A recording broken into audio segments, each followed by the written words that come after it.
Presiden Amerika Syarikat AS Donald Trump menjadi pemimpin dunia terbaru yang disahkan positif COVID-19. Turut disahkan positif virus maut itu ialah isterinya, Melania. Trump mengesahkan mengenai perkara itu melalui akaun Twitternya sendiri. Trump sebelum ini memaklumkan beliau dan Melania terpaksa dikuarantin selepas seorang pembantu pribadinya, Hope Hicks, disahkan positif COVID-19. Hicks sebelum ini mengembara dengan Trump beberapa kali, termasuk ketika menaiki kapal Marine One, helikopter presiden untuk kempen pemilihan presiden. Hicks juga bersama Trump ketika presiden itu dalam perjalanan ke debat presiden di Cleveland, Ohio. Terdahulu, teman wanita kepada anak Presiden Donald Trump disahkan positif COVID-19. Media Amerika Syarikat AS melaporkan ia selepas Kimberly Guilfoyle, 51 tahun yang juga bekas personality Fox News, menjalani ujian saringan. Ujian berkenaan dilakukan kepada individu yang mempunyai kontak secara langsung terhadap Trump. Kimberly sebelum ini menemui Presiden ketika sambutan 4 Julai bagi meraihkan kemerdekaan Amerika Syarikat dan pertunjukan bunga api di Gunung Rushmore, dan Kimberly adalah kekasih kepada Donald Trump Jr. Donald Trump Jr. merupakan anak sulung kepada Trump dengan bekas isterinya, Ivana. Diimbas kembali sebelum ini Trump bercanggah pendapat dengan pakar kesihatan awam yang pernah memberi amaran penularan COVID-19.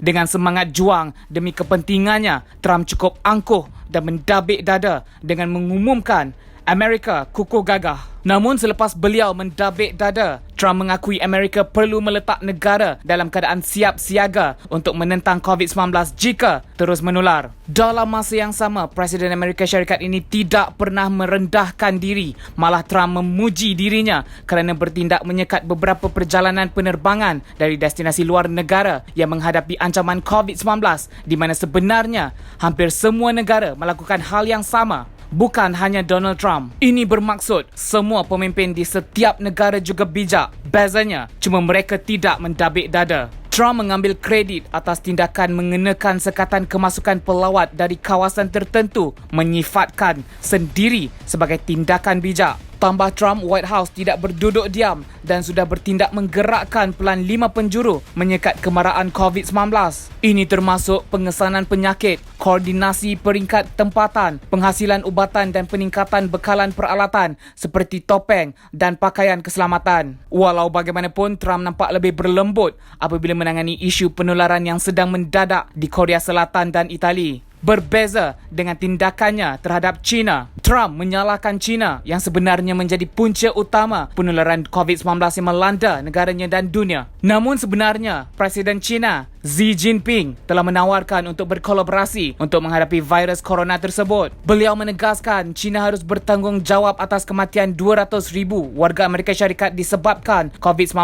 Trump mengeluarkan tuduhan tersebut pada saluran video sidang tahunan PBB. Selain itu, Trump menuduh Badan Kesihatan Dunia WHO telah dikontrol oleh China. Dalam tuduhan yang dikeluarkan oleh Trump itu, beliau menyifatkan yang menurutnya WHO tidak ada bukti penularan virus corona ke manusia. Tindakan atas kata-kata Trump itu merujuk kepada pandemik COVID-19 yang sedang menular di seluruh dunia sebagai virus China yang telah menimbulkan kemarahan pelbagai pihak termasuk di negaranya sendiri. Menurut laporan AFP, pengkritik membidas tindakan Trump yang disifatkan berbau perkauman itu dan berpotensi mendorong serangan terhadap masyarakat Asia Amerika. Antara yang membidasnya adalah Datuk Bandar New York, Bill de Blasio, kerana New York adalah antara yang paling terkesan dengan pandemik COVID-19 di Amerika Syarikat. Perbalahan berkenaan tercetus pada hari sama. Pertubuhan Kesihatan Sedunia WHO memaklumkan bahawa kini ada lebih banyak kes jangkitan dan kematian akibat COVID-19 dilaporkan di serata dunia berbanding di China, tempat virus itu mula-mula dikesan tahun lalu. Pengaruh yang amat dahsyat dari Donald Trump sehingga Setiausaha Negara Amerika Syarikat Mike Pompeo juga berulang kali merujuk COVID-19 sebagai virus Wuhan, meskipun pihak profesional kesihatan menasihatkan bahawa label sedemikian boleh meninggalkan stigma. Diimbas kembali, Donald John Trump dengan rasmi dilantik sebagai Presiden ke-45 Amerika Syarikat AS pada 20 Januari 2017. Pada hari pelantikan Donald Trump sebagai Presiden Amerika, beliau bersumpah mengembalikan kejayaan Amerika Syarikat dan menghilangkan rasa takut rakyat Amerika Syarikat dari semua ancaman. Trump mengucap sumpah First America, yakni menempatkan rakyat Amerika Syarikat sebagai yang pertama dalam hal kesejahteraan, dan 20 Januari 2017 akan dikenang sebagai hari orang-orang menjadi penguasa bangsa. Trump diambil sumpah bersama Mike Pence, Wakil Presiden baru Amerika Syarikat. Meski kemeriahan mewarnai pelantikan Trump, namun ada laporan aksi kekerasan terjadi di jalan-jalan Washington. Para demonstran anti-Trump dilaporkan merosak bangunan dan melemparkan batu. Sepanjang pemerintahan Donald Trump, beliau dilihat bertindak kejam terhadap beberapa buah negara, menembak, membunuh, menggunakan kekerasan. Ini hanya makanan ringan buat Donald Trump. Donald Trump bermusuh dengan banyak negara hanya kerana kepentingan negaranya. Menurutnya, kebakaran hebat yang melanda wilayah negara bahagian yang dipimpinnya kerana Trump menunjukkan sikap seakan tidak takut dengan Tuhan.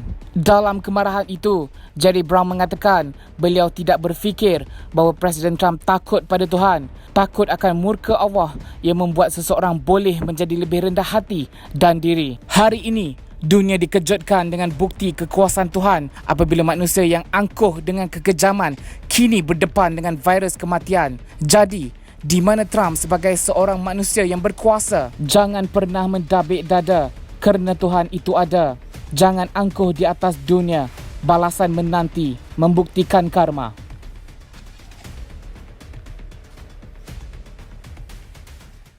Untuk info dan perkembangan politik yang lebih menarik, sila subscribe, share dan like saluran TV One Channel.